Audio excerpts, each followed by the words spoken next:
እንዴት ከረማችሁ ውድ የህይወት በቤት የዩቲዩብ ቻናል ተከታታዮቻችን። እንግዲህ ህይወት በቤት በጋብቻ በቤተሰብ በግል ህይወት አመራር ዙሪያ ግንዛቤ ለማስጨበጥ የሚሰራ ተቋም ነው። ይህን ደግሞ በሬዲዮ በዩቲዩብ እንደዚህ በፌስቡክ ላይ ህይወት በቤት በሚሉ በብዙ መልኩ ታገኙናላችሁ። እንደገና በተጨማሪ ከዚህ ቀደም በዚህ ዩቲዩብ ላይ ታችሁት ከሆነ ለጋብቻችሁ የሚል መጽሐፍ አለና እሱን በመውሰድ የራሳችሁን ህይወት እና ግንኙነት ማዳበርና መገንባት ትችላላችሁ ማለት ነው። ባለፈው ቪዲዮ እንዳያችሁት ጋብቻን በባለቤትነት ስለመያዝ ነበር በዋነኛነት ያተኮርኩት። ጋብቻን በባለቤትነት የሚይዝበት ምክንያቱም ጋብቻው ሲጀመር በነፃነት ነው የገባንበት። ባልም ሚስትም ነፃነታቸውን ተጠቅመው መርጠው ነው የገቡበት። ብዙ ጊዜ ግን የጋብቻ ችግር መርጠው በገቡበት ጋብቻ ላይ ያለበትን ኃላፊነት ወይ ያለማወቅ ወይ ያለመቀበል አንዳንዴም የመካድ ነገር ይመጣና ፈቅደው የገቡበት እንኳን ጋብቻ ነገሮቻቸውን ሲያበላሽባቸው ይታያል። ስለዚህ ባለን ነፃነት ከመረጥነው ሰው ጋር ይሄን በጋብቻ እንኳን እየኖር ነፃነታችን አለ። እኔ ሳገባ ትዝ ይለኛል አንድ ጊዜ ጓደኞቼ ውጭ የሚኖሩ ጓደኞቼ ፖስት ካርድ ላኩልኝ ሰጡኝና እዛ ፖስት ካርድ ላይ ሙሽሪትና ሙሽራው ወደዛ የፊታቸውን አዙር የተነሱት ፎቶ ነበርና ሙሽራውና ሙሽሪት እንግዲህ በእጃቸው ላይ በካቴና ታስረዋል። ከዛ ከታች ከዚህ ቀን ጀምሮ ገብተሻታል የሚል ቃል ጽፎ ሰጡኝ። ምን ማለት ነው? ለነዚህ ወዳጆቼ ጋብቻ እስር ቤት ነው ማለት ነው። ነፃነት የሌለበት ግንኙነት ነው ማለት ነው ወይ? እንደዚህ ተብላችሁ ታስባላችሁ? በእርግጥ አንድ ነገር ለመናገር ያገባ ሰውና ያላገባ ሰው ነፃነትን እንደገና መተርጎም መቻል አለበት። ሳያገባ ይኖርበት የነበረው አኗኗር ሲያገባ ሪዲፋይን ማድረግ መቻል አለበት። ምክንያቱም በፊት በወንድነት በሴትነት እንደፈለጉ ሊኖሩ ይችላሉ እንደ አንድ ግለሰብ ሆኖ ወደ ጋብቻ ግን ሲገቡ በወንድነትና በሴትነት ብቻ አይደለም፣ በባልነትና በሚስትነት በእናትነትና በአባትነት ዙሪያ ያሉ በጣም ብዙ ነገሮች ስላሉ እንደገና ነፃነታቸውን መያዝ አለባቸው። ጊዜያቸውን፣ ገንዘባቸውን፣ ግንኙነታቸውን ብዙ ነገሮቻቸው እንዳገባ ሰው መሆን ስላለባቸው የነፃነት ትርጉማቸው መሆን አለበት። አብዛኛው ቀድሞ ይኖርበት ነው የነበረው ህይወት ነፃነት እንደሆነ ያስብና አሁን የታሰረ አይነት ስሜት ይሰማዋል። የነፃነቱ አይነት አቅጣጫ ተቀይሮ እንጂ ጋብቻ እስር ቤት አይደለምና በሙሉ ነፃነት የምንኖርበት ነው። ለዚህ ደግሞ እኛ ምስክር ነን ማለት ነው። አግብተን 27 ዓመት በጋብቻ ቆይተናል። ጋብቻ ላይ አላስረኝም። ምናልባት ለሆነ ያለኝን ነገር እንደሆን እድል ሰጥቶኛል። ኃላፊነቱም ይሁን በጋብቻ ያለኝ ኃላፊነት ለሆነ የሚገባው እንደሆነ አግዞኛል፣ ሰፖርት አድርጎኛል እንጂ የባርነት ስሜት አይሰማኝም። ከሚስቴ ጋር አብሬ በመኖሬ አብሬ የመኖርን አካሄድና ስርዓትን ግን በማወቅ በጣም ብስለት እንዳገኝ አድርጎኛል ማለት ነው። ስለዚህ ነፃነት በጋብቻ መካከል ጋብቻ ነፃነት በጣም መገኘት አለባቸው። በጣም ብዙ ሰዎች ዛሬ በጋብቻቸው መካከል ነፃነትን አይሰማቸውም ወይም ደግሞ ነፃነት የለኝም ብለው ይናገሩና ጋብቻውን ሲያበላሹ ይታያል። እዚህ ጋር አንድ ሀሳብ ነው መጨመር፣ እንደው ነፃነትና ልቅነት ይለያያል። አንዳንዱ ነፃነቴን አጣሁኝ የሚለው እንደፈለኩ ካልሆንኩ የሚል ማለት ነው። እንደፈለገ የሚሆነው የተጋባ ሰው ህይወቱ ከሌላኛው ሰው ጋር ሪሌትድ ነው። የሚያደርገው ድርጊት ሌላኛውን ሰው አፌክት ያደርጋል። አዎንታዊም አሉታዊም በሆነ መልኩ ሌላውን ሰው ይነካል። ስለዚህ የኔን ህይወት እንዳሰኝ አላደርግም። የትኛው መታመም የራሱ የሚነካው ሰው አለ። ቸልተኝነቴና የራሴን ብቻ ፕሮግራምና ደስታ መከተልማ ምን ያህል ጣጣ ሊያመጣ እንደሚችል ማሰብ ይችላላችሁና በነፃነትና በልቅነት ዙሪያ ብዙ ልዩነቶች አሉ። ልቅነት ገደብ የሌለው ስሜት የሚመራው እንዳገባ ሰው ራሱ እንዳይ የሚያደርግ አስተሳሰብም ድርጊትም ያካተተ ነገር ነው። ነፃነት ግን በራሱ በጋብቻው ስርዓት ክልል ውስጥ ሆኖ እስከ ጥግ ድረስ በነፃነት መመላለስ ነው።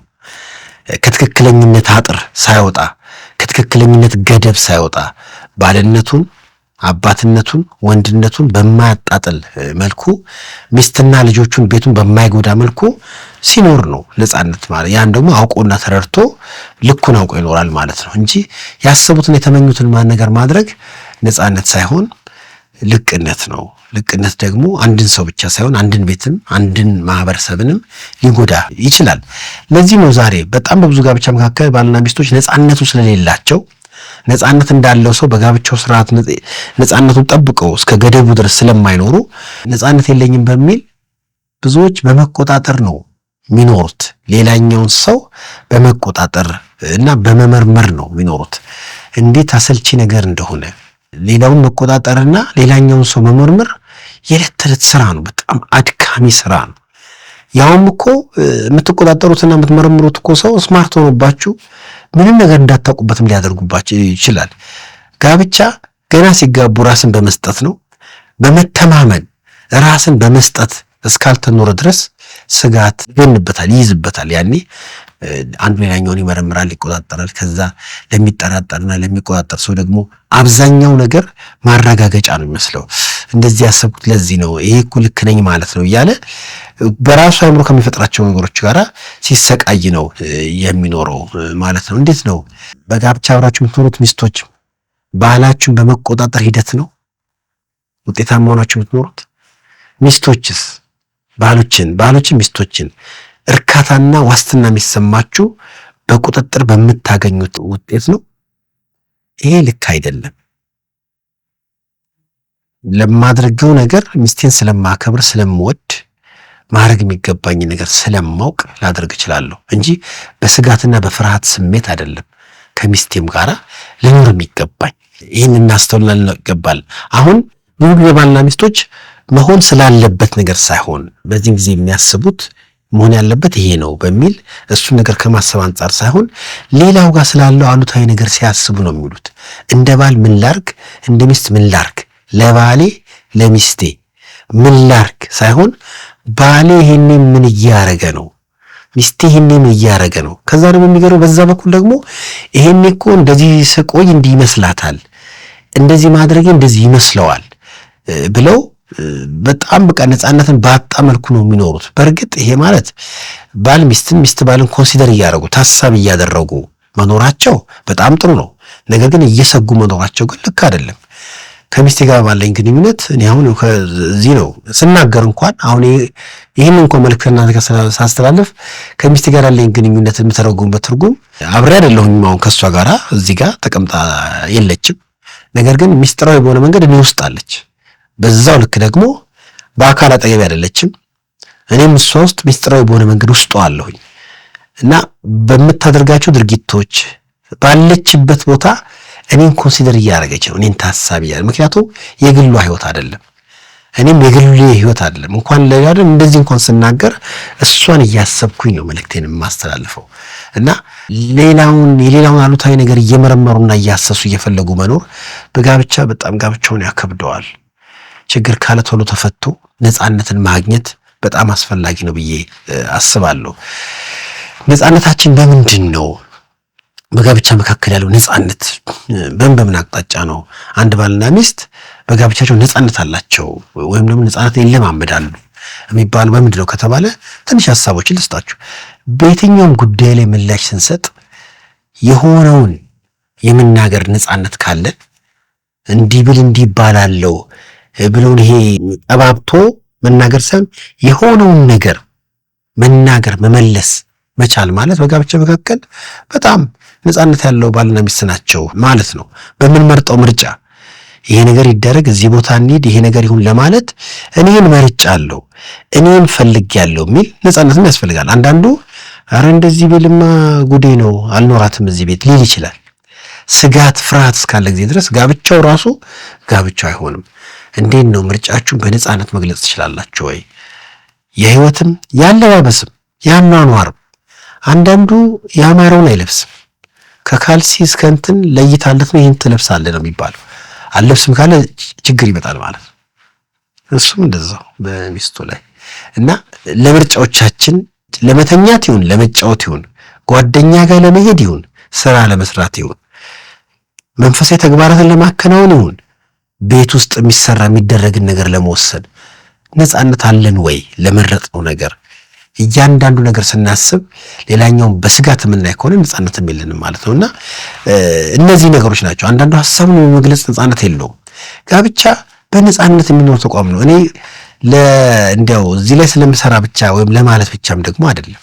ነፃነቴን በጋብቻ መለማመድ እፈልጋለሁ። ሚስቴንም እንደዛው ሳንቲም ለመንዘር ይሆናል፣ ሰው ለማግኘት ሊሆን ይችላል፣ ቀጠሮ ለመያዝ ሊሆን ይችላል፣ ሐሳብን ለመግለጽ ሊሆን ይችላል፣ የሆነ ዕቃ ለመግዛት ሊሆን ይችላል። ለሚደረጉ ድርጊቶች፣ ለሚደረጉ ንግግሮች፣ ለሚገለጡ ሐሳቦች አለን ወይ በጋብቻ መካከል ጋብቻና ነፃነት ሊለያዩ አይገባም።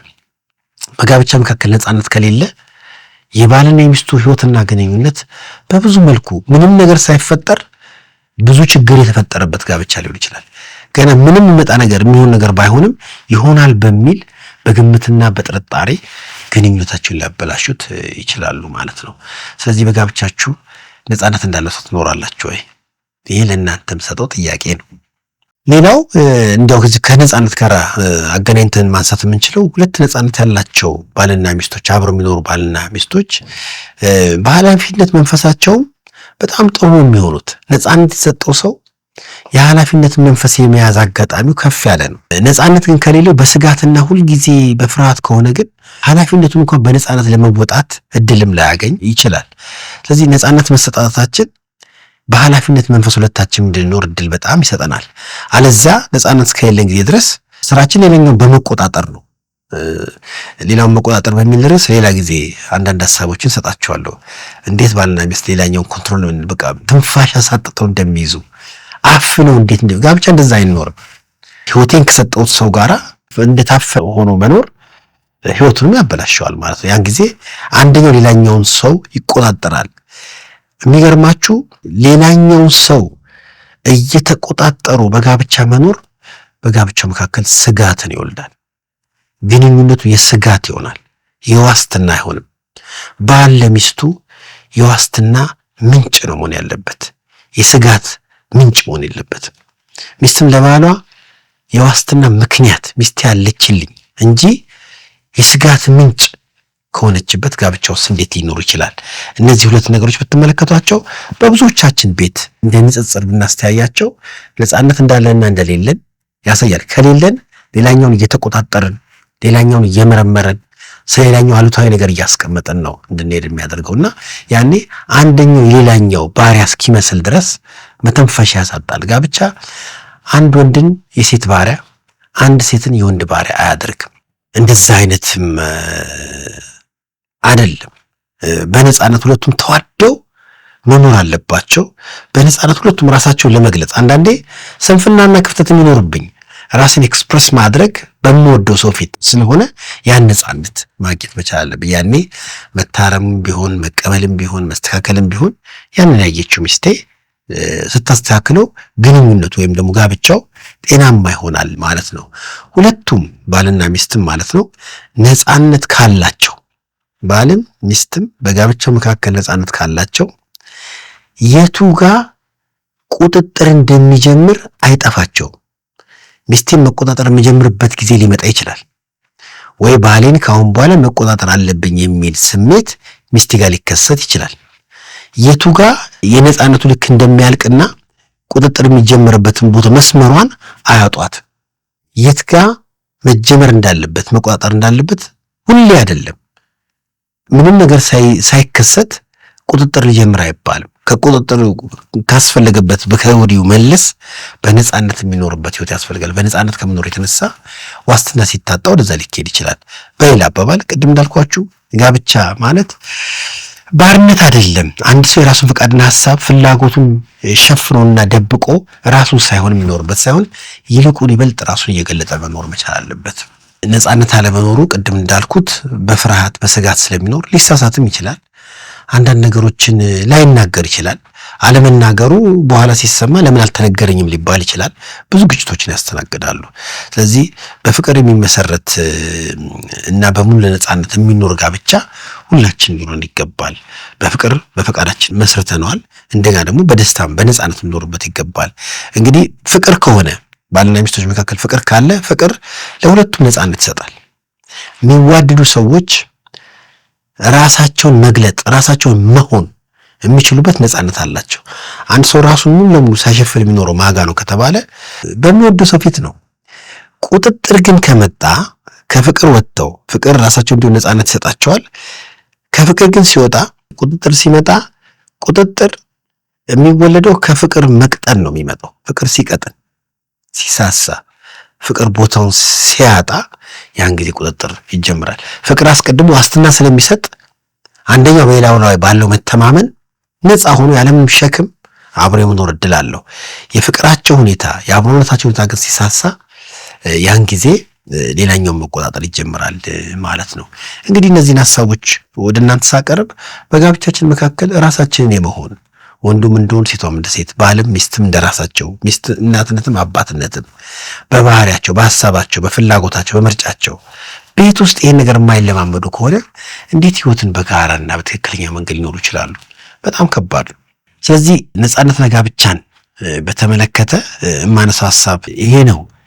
በጋብቻ መካከል ባልና ሚስት ነጻነት ካላቸው በነጻነት ሊኖሩ ይገባል። ከሌላ ራሱ ሊያስተካክሉት ያስፈልጋል። ነጻነት ካላቸው ሁለቱም በፍቅር መሆናቸውን ያሳያል። ሁለቱም አንደኛው ስለሌላኛው አሉታዊ ነገር ሲጎለጉል፣ ሲያጠና፣ ሲመረምር፣ ሲቀባበል አይኖርም። ዛሬ በጣም ብዙ ሰዎች ይሄን ነገር አጥተው መቅጃ ያስቀምጣሉ፣ ጂፒኤስ ያስገጥማሉ፣ መኪና በሹፌር ተከራይተው ይከታተላሉ። የት ገባ የት ገባችም ከማጋ ነው ከማጋ ነው። ይሄ ራሱ ስራ አይደል? እንደዚህ እንዲያው ይኖራል? ዋስትናን መገንባት ጋብቻውን ጤናማ አድርጎ መቆየት አይሻልም? ነጻነት ያጣነበት ምክንያት ካለ እሱን አስተካክሎ ባልና ሚስት በነጻነት ቢኖሩ አይሻልም? የሚስቴ ስጋት ልሆን አይገባም። ሚስትም እንዲሁ የባሏ ስጋት ልትሆን አይገባም። ስጋት ካለ ቁጥጥር፣ ምርመራ፣ አሉታዊ ነገር በጣም ይበዛል። ፍቅር ግን ካለ ዋስትና ስላላቸው በነጻነት የመኖርን እድል ያገኛሉ ማለት ነው። እንግዲህ በሚቀጥለው ቪዲዮ ደግሞ ስለ ኃላፊነት አንዳንድ ሐሳቦች እንሰጣቸዋለሁ። ባለፈው ቪዲዮን ትዝ ይላችሁ እንደሆነ አንድ ወንድ አንድ ሴት ወደ ጋብቻ የሚገቡት በነጻነት ነጻ ፈቃዳቸውን ተጠቅመው ነው ፈቅደው የሚገቡት። ወደ ጋብቻ ግን ከገቡ በኋላ ኃላፊነታቸውን ግን በደስታ ሊወጡ ይገባል። ይሰልችቶኛል፣ ደስ አይለኝም አይባልም። በጋብቻው ግንኙነት በተለይ የቃል ኪዳንም ግንኙነት ስለሆነ የተመቸንን ሳይሆን የሚጠበቅብንን የምናደርግበት ግንኙነት ነው። ስንቶቻችን የሚጠበቅብን እናደርጋለን? እስቲ በሚቀጥለው ቪዲዮ በተለይ ኃላፊነትን በተመለከተ አንዳንድ ሐሳቦችን ወደ እናንተ እመጣለሁ። እንግዲህ በጋብቻችሁ ነጻነትን ለመለማመድ ቪዲዮ ተመልከቱ። ኃላፊነቶቻችሁን ደግሞ ለመወጣት የሚቀጥለው ቪዲዮ ተመልከቱ። ሁለቱን አጣምሮ በጋብቻችን መካከል ብንሄድ ጋብቻውን ፍሬያማ ይሆናል፣ እኛም ደስተኞች እንሆናለን ማለት ነው። በሚቀጥለው ቪዲዮ እስክንገናኝ ድረስ ሰላም ሁኑ እላለሁኝ። እንደተለመደው ጥያቄና አስተያየት ካላችሁ ልትጠይቁኝ ትችላላችሁ። ለንግግሮቼ ኃላፊነት ወስጄ ምላሽ እሰጣለሁ። እግዚአብሔር ይስጥልኝ።